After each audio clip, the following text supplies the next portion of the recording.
ذاکر نائک کہتے ہیں کہ جو مر چکا اس سے کچھ مانگ نہیں سکتے، یہاں تک کہ پیغمبر محمد صاحب سے بھی نہیں۔ آج کی تاریخ میں ہم محمد صلی اللہ علیہ وسلم سے بھی نہیں مانگ سکتے۔ باقی لوگ کو تو چھوڑو، سنت اور باقی بابا لوگ کو چھوڑو، محمد صلی اللہ علیہ وسلم کو بھی ماننا ہمارے لیے حرام ہے۔ ذاکر نائک کے بھاشنوں سے تمام مسلمان ناراض ہیں۔ وہ مزاروں کو مٹی میں ملانے کی بات کرتے ہیں، محمد صاحب سے بھی منت مانگنے کے خلاف ہیں کیونکہ وہ مر چکے ہیں۔ وہ امام حسین کے قاتل شاسک یزید کی بڑائی کرتے ہیں۔ سرکار نے لکھنؤ میں ان کے لیکچر دینے پہ روک لگا دی ہے، اب ان کے خلاف فتویٰ بھی آ گیا ہے جس میں ان کے بھاشنوں کو حرام قرار دیا گیا ہے۔ لکھنؤ سے کمال خان، NDTV انڈیا کے لیے۔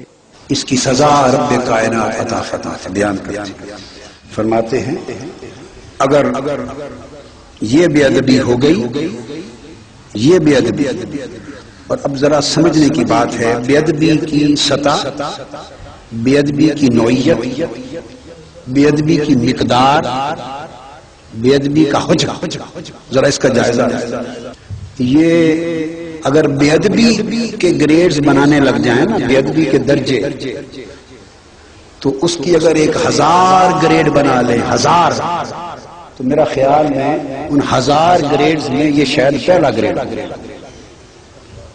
بقایا بے ادبیاں جنہیں لوگ کر دیتے ہیں اور ڈکار بھی نہیں مارتے، وہ تو ساری اس سے اونچی، وہ تو ساری اس سے، وہ آقا علیہ السلام کی ذات اقدس کے بارے میں ایسی باتیں کر بیٹھا، آقا کی شان اقدس میں ایسی باتیں کر بیٹھا۔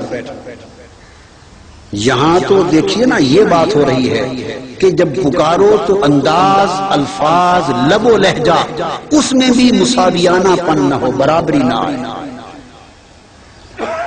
اور کہاں یہ اور کہاں اس طرح کی گفتگو کر دینا یا لکھ دینا۔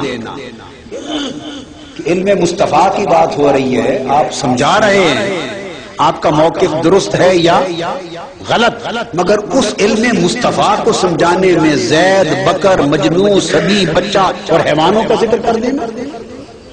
خدا پاک اللہ کی ذات محبوب کا ذکر کرتے بلاتے ہوئے انداز، لب و لہجہ، الفاظ کے چناؤ میں بھی تساوی اور برابری کو گوارا نہیں کرتا۔ اس کی سزا اور حکم قرآن سے میں بیان کر دیتا ہوں، اور بڑی اگلی بے ادبیوں کا حکم آپ خود سوچیں کیا ہے۔ اس چھوٹے سے درجے کی بے ادبی جس میں فقط یا شائبہ برتری تھا، یا شائبہ برابری و تساوی تھا، یا شائبہ مثلیت تھا کہ جیسے آپس میں ایک دوسرے کو بلاتے پھرتے ہو، حضور کو بھی اسی طرح بلا دو۔ اتنی بے ادبی پہ عرض کیا باری تعالیٰ یہ کتنا بڑا گناہ ہے۔ فرمایا سنو، ان تحبط اعمالکم وانتم لا تشعرون، اتنے درجے کی، اتنی مقدار کی بے ادبی کر دی تو یہ اتنا بڑا گناہ، اتنا بڑا جرم اور اتنا بڑا کفر ہوگا کہ تمہارے سارے اعمال آنن فانن ضبط اور بیکار کر کے دوزخ میں پھینک دیے جائیں گے۔ سارے اعمال ضبط اور بیکار کر دیے جائیں گے۔ اور ان تحبط اعمالکم جب کہا تو بولیے ان اعمالکم میں نمازیں شامل ہیں یا نہیں؟ اگر جس نے بے ادبی کر لی اس نے نمازیں پڑھی تھی تو اعمالکم میں شامل ہیں یا نہیں؟ روزے شامل ہیں یا نہیں؟ میں ارکان اسلام کی بات کر رہا ہوں۔ حج شامل ہیں یا نہیں؟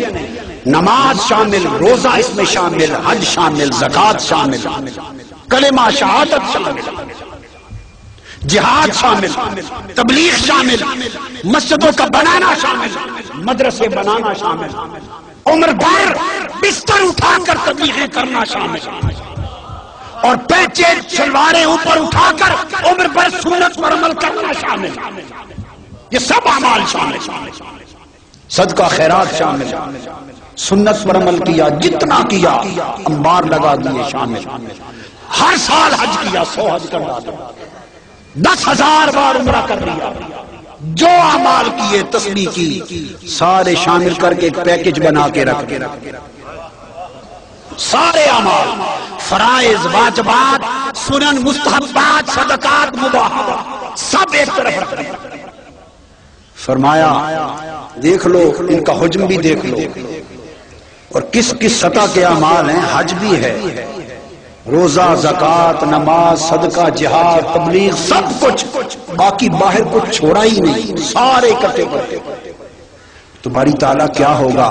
فرمایا اتنے اعمال کا ڈھیر اور ان کی اہمیت بھی دیکھ لو، اور ادھر میرے محبوب کی بارگاہ میں اگر اتنی سی بے ادبی کر دی تو فرمایا مجھے اپنی عزت کی قسم اس اتنی سی بے ادبی کے نتیجے میں تمہارے یہ سارے اعمال اٹھا کر دوزخ میں پھینک دوں۔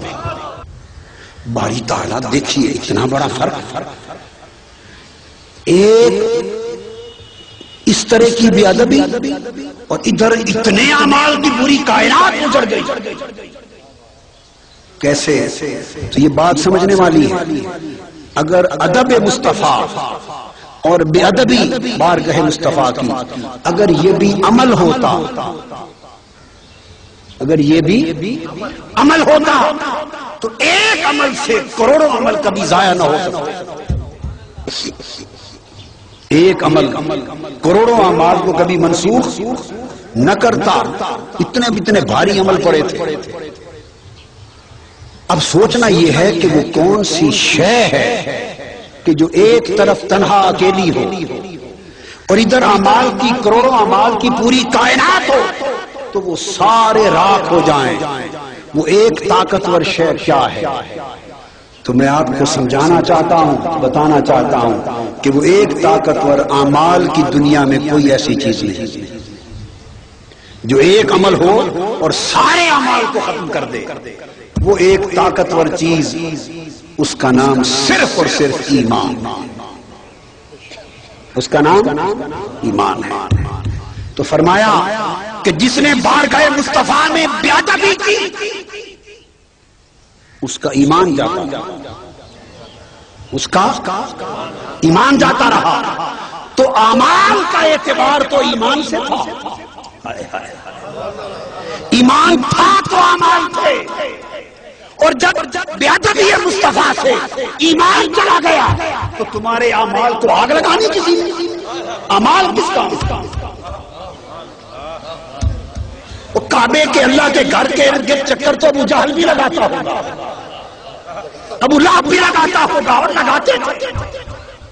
میری بات سمجھے کہ نہیں؟ مگر فرمایا یہ سارے اعمال معتبر تھے اگر ایمان تھا، اور سب اعمال معتبر ہیں اگر ایمان ہے، اور جب ایمان نہ رہا تو اعمال کا کوئی اعتبار نہ۔ تو کیوں ایک بے ادبی سے سارے اعمال کیوں غارت گئے؟ اس لیے کہ وہ بے ادبی عمل نہیں تھا، وہ بے ادبی ایمان کا چھل جانا تھا، اور بے ادبی سے جب ایمان گیا اور سارے اعمال برباد ہو گئے تو بے ادبی کا عکس کیا ہوا؟ ادب۔ تو پتہ چلا کہ مصطفیٰ کے ادب کا نام ہی ایمان۔ بس یہ سادہ بات، ادب مصطفیٰ ایمان ہے اور بے ادبی مصطفیٰ کفر ہے۔ چونکہ بے ادبی مصطفیٰ کی بارگاہ کی کفر ہے، اس لیے جو ہی وہ کفر ہوا اعمال سارے گئے۔ اب کیا قصہ رہ گیا کہ فلاں تو یہ کرتا ہے اور فلاں یہ کرتا ہے، کرتا پھرے ہم ٹھیکیدار ہیں اس قبول کرنے والے رب نے رد کر دیا ہے، تو آپ اور ہم کیا لگتا ہے؟ یہ بات آپ سمجھیں کہ نہیں؟ وہ کرتا پھرے، روب کس چیز کا؟ فلاں یہ کرتا ہے، یہ کر دیا، اس میں یہ ہے، یہ ہوتا رہے، سارا کچھ ہوتا رہے، اور سارا جمع کر کے انتحبت اعمالکم کے پرڑے میں رکھ دو، کیا ہو گیا؟ کچھ بھی نہیں، ہبا منثورا۔ بھئی ایمان ہے تو اعمال قبول ہیں، اور ایمان نام ہے ادب مصطفیٰ کا۔ تو آؤ دیکھو کہ مصطفیٰ کا ادب بھی ہے یا نہیں۔ ادب ہے تو اگلی بات کرو، اور اگر وہ ادب مصطفیٰ کا نہیں تو پھر یہ سارا شو کیس میں لگا کے دیتے پھرے، ایک پتھر کی مار، قیامت کے دن رد کر دیا جائے گا۔ یہ سب دیر مردود ہے۔ تو پتہ چلا وہ اصل کیا کہا کہ ثابت ہوا کہ جملہ فرائض فروع ہیں، اصل الاصول بندگی استاج واجب ہے۔